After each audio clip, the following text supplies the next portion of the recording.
Welcome to Day 10, Core Values, Your Brand, and Performance Mindset. I'm Sports Psych Mike, and this is brought to you by Performance. So athletes and coaches are constantly making decisions that are based on and reflect their values. Your values are what drive you as a person. These same values with your beliefs actually drive your attitude and your mindset. Values are our deepest desires, how we want to be, what we stand for, and how we want to relate to the world around us, to our team, to our school, and to our community. These core values can guide us and motivate us, especially in times of adversity, if we know what they are. Today, we'll touch on your core values, how they influence you as an athlete, how they influence your decision making, and how they can drive you towards success, not only on the field, but in the classroom and in life as well.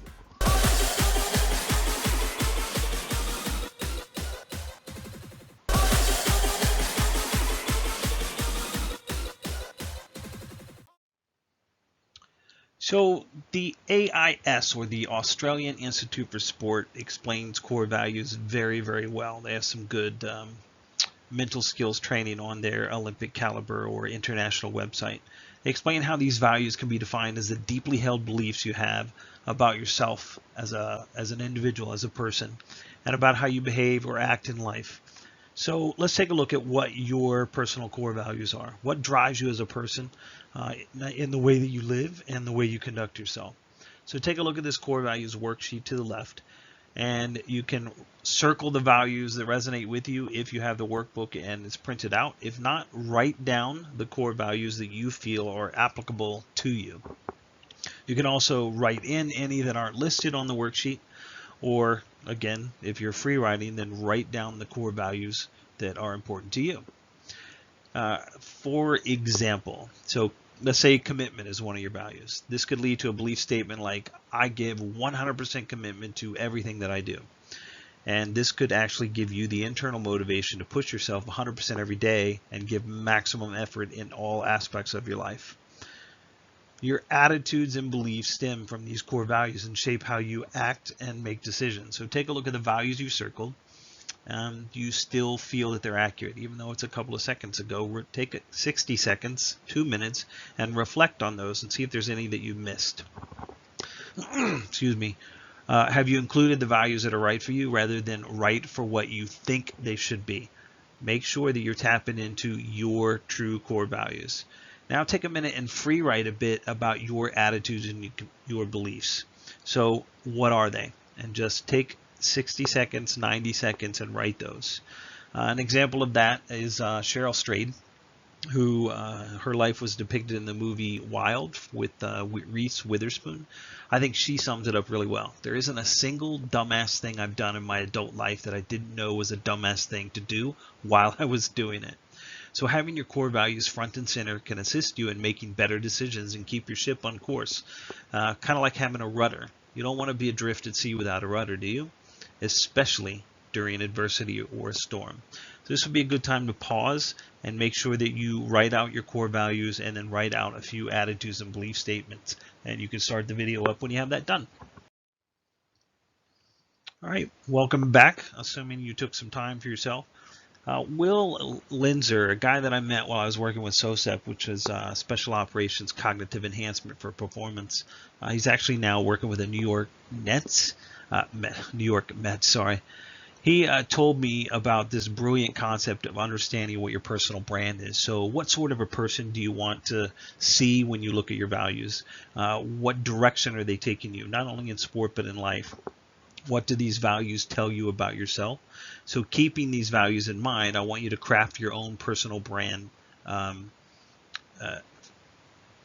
statement, I guess. So fill in the worksheet. You can see that to the left.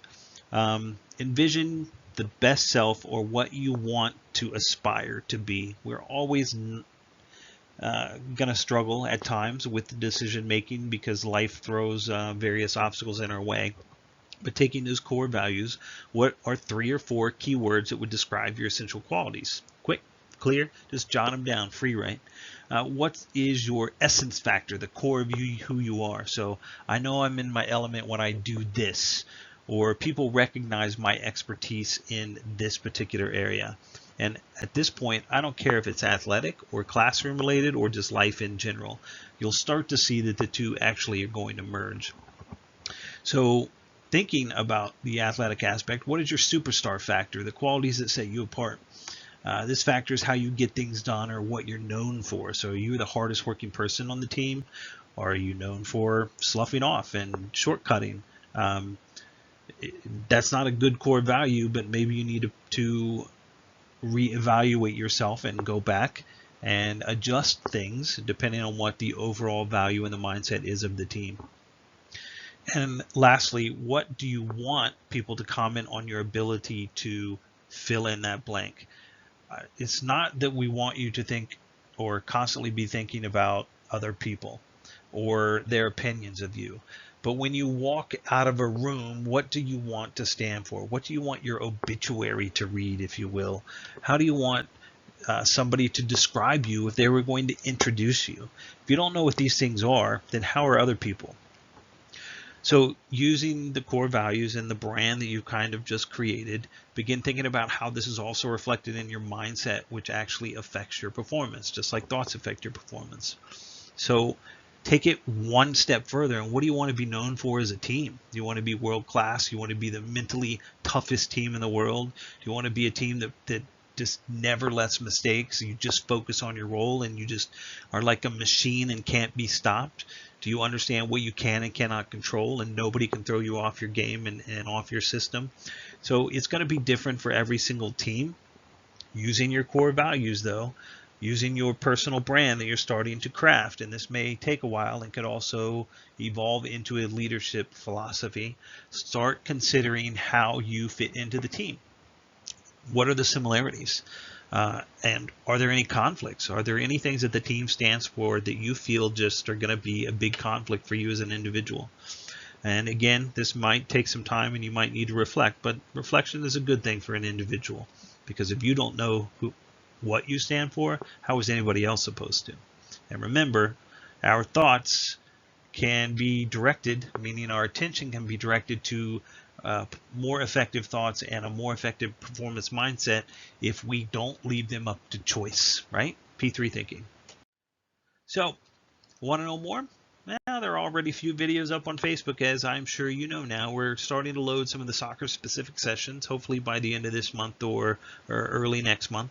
You can also get your mental skills workbook on sportspsychmike.com, and where you can find worksheets for understanding these skills and much more. Check us out at p3perf.com, or feel free to email me directly at mike@sportspsychmike. Thanks for listening in, and we'll see you around next time.